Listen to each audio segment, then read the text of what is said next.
Bersatulah Indonesia, jangan pernah terpecah belah. Walau kita berbeda, walau kita tak sama, Radio Republik Indonesia, kita Indonesia sesungguhnya.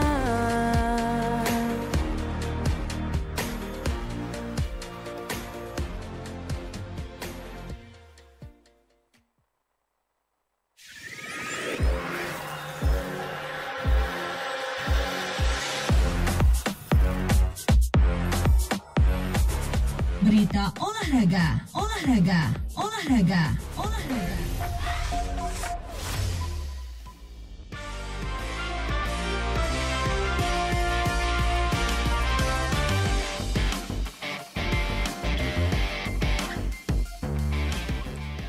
Selamat siang, pukul 13 waktu Indonesia Barat. Saatnya kami sampaikan berita olahraga edisi Senin 25 Agustus 2025. Saya Ani Purnama.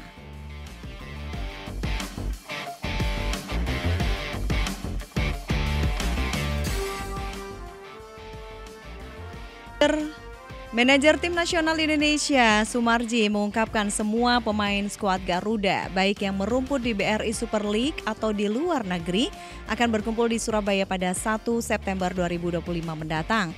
Hal ini dikatakan Sumarji setelah tim Garuda akan melakoni FIFA Match Day di Stadion Gelora Bung Tomo, Surabaya, melawan dua negara dari Timur Tengah, yaitu Kuwait pada 5 September dan Lebanon pada 8 September 2025.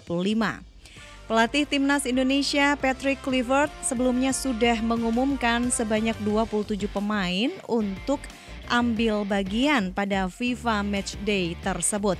Nantinya, kata Sumarji, jadwal kumpul lebih awal akan digunakan Timnas untuk menggelar pemusatan latihan secara intensif.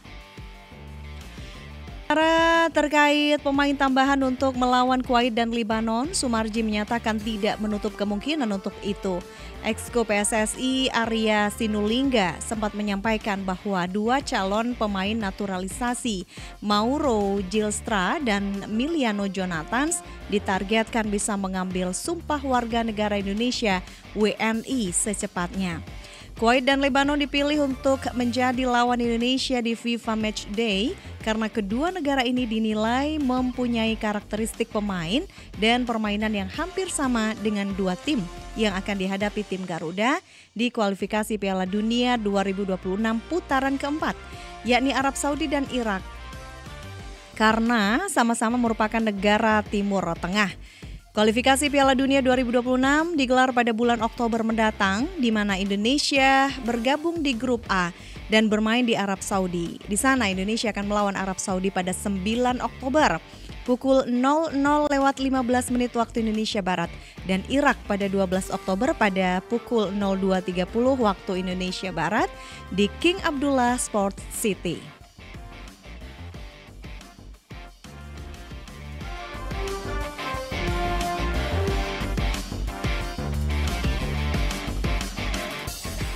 Tampil di hadapan pendukungnya sendiri, Madura United gagal meraih kemenangan setelah bermain imbang 1-1 melawan Persita Tangerang pada pekan ketiga BRI Super League.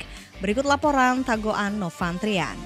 Menurut saya kesimbang, kita minim awal ada beberapa kesempatan untuk bisa kita. Madura United gagal memaksimalkan laga di kandang sendiri untuk mendulang poin setelah hanya bermain imbang 1-1 saat menjamu Persita Tangerang Minggu 24 Agustus 2025. Dalam laga yang berlangsung di Stadion Gelora Madura Ratu Pamelingan SGMRP Pamekasan, Madura United tampil dengan tempo sedang di awal babak pertama. Gol Madura United dicetak Pedro Montero melalui titik penalti di babak pertama pada menit ke-24 setelah terjadi pelanggaran di kotak penalti. Gol penyeimbang Persita Tangerang juga dicetak melalui penalti yang dieksekusi Alexa pada babak kedua yang bertahan hingga pertandingan berakhir. Usai skor kembali imbang, Madura United langsung menaikkan tempo dengan memasukkan sejumlah pemain bertipe penyerang. Beberapa peluang bisa tercipta di kotak penalti, namun masih gagal dimanfaatkan untuk mencetak gol. Usai laga dalam sesi jumpa pers, pelatih Madura United Alfredo Vera mengatakan mengatakan, laga berlangsung seimbang dan timnya bisa menciptakan sejumlah peluang di awal babak pertama hingga Pedro berhasil mencetak gol. Dirinya mengaku jika pemainnya kehilangan fokus yang bisa dimanfaatkan oleh Persita untuk menyeimbangkan skor di pertandingan tersebut. Mereka juga punya ya mungkin babak kedua kita ada momen yang hilang sedikit fokus dan mereka bisa cetak gol dari situasi yang mungkin kita tidak bisa tebak, no? Karena kena tangan.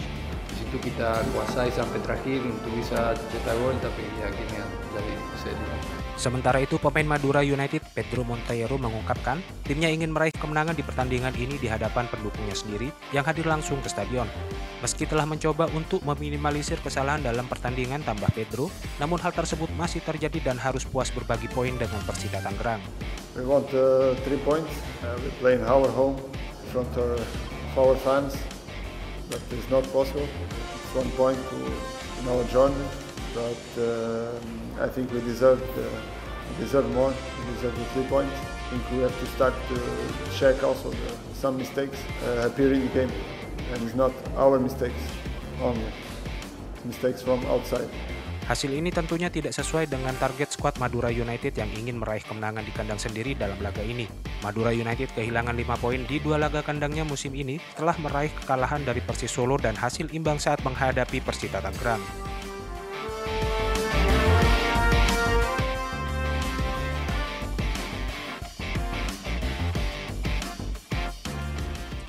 Liga Asosiasi Akademi Futsal Indonesia atau AFI Jawa Timur Cup 2025 akan dimulai bulan depan. Tim futsal Putri Bangkalan absen pada kejuaraan tingkat regional tersebut. Sekretaris Asosiasi Futsal Kabupaten atau AFKAP Bangkalan, Angga Dwi Setiawanto mengaku absennya tim Sri Kandi dalam kejuaraan bergengsi tersebut karena terbentur regenerasi. AFI Bangkalan 2025 hanya memiliki atlet U19. Pria berbadan tegap itu mengaku peminat futsal putri di Kota Salak cukup banyak, akan tetapi masih membutuhkan skema yang lebih terstruktur untuk regenerasi. Di antaranya adanya pembinaan dan program atlet sejak dini. Sementara itu untuk tim futsal Putra Bangkalan akan memberangkatkan 4 tim, yakni juara dan runner-up AFI Bangkalan 2025, kelompok umur U13 dan U16.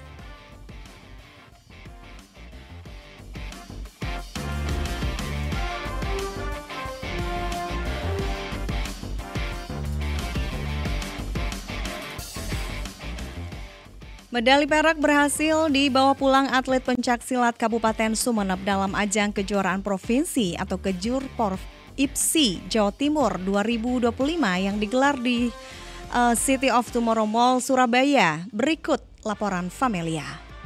Prestasi membanggakan diraih salah satu atlet Ikatan Pencaksilat Indonesia IPSI Kabupaten Sumeneb dalam ajang kejuaraan provinsi Kejurprov IPSI Jawa Timur 2025 yang digelar di City of Tomorrow Mall, Surabaya. Atlet berprestasi itu ialah Frenda Aulia Pramudita yang sukses meraih medali perak setelah melalui pertandingan ketat hingga babak final. Meskipun harus puas di posisi kedua, raihan ini menjadi catatan prestasi penting bagi IPSI Sumeneb. Koordinator pelatih atlet IPSI Sumeneb Muhammad Yono menyampaikan rasa syukurnya atas hasil yang dicapai meski dengan persiapan yang sangat singkat, apalagi di babak final hanya kalah 3 poin. Kalau kemarin itu sebenarnya kan dengan persiapan yang minim ya. Kenapa persiapan minim dan mepet? Karena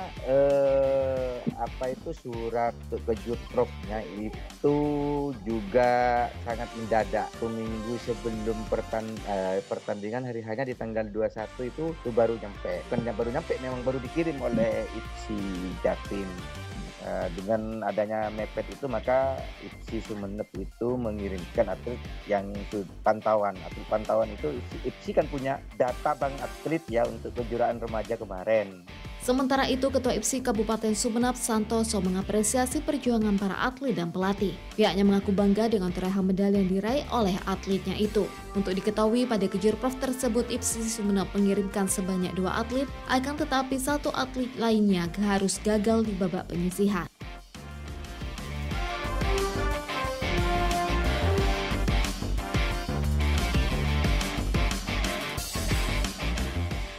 Sekian berita olahraga produksi Radio Republik Indonesia Sumeneb. Saya Ani Purnama, gatekeeper dan tim RRI Net pamit undur diri dari ruang dengar dan YouTube Anda. Salam olahraga.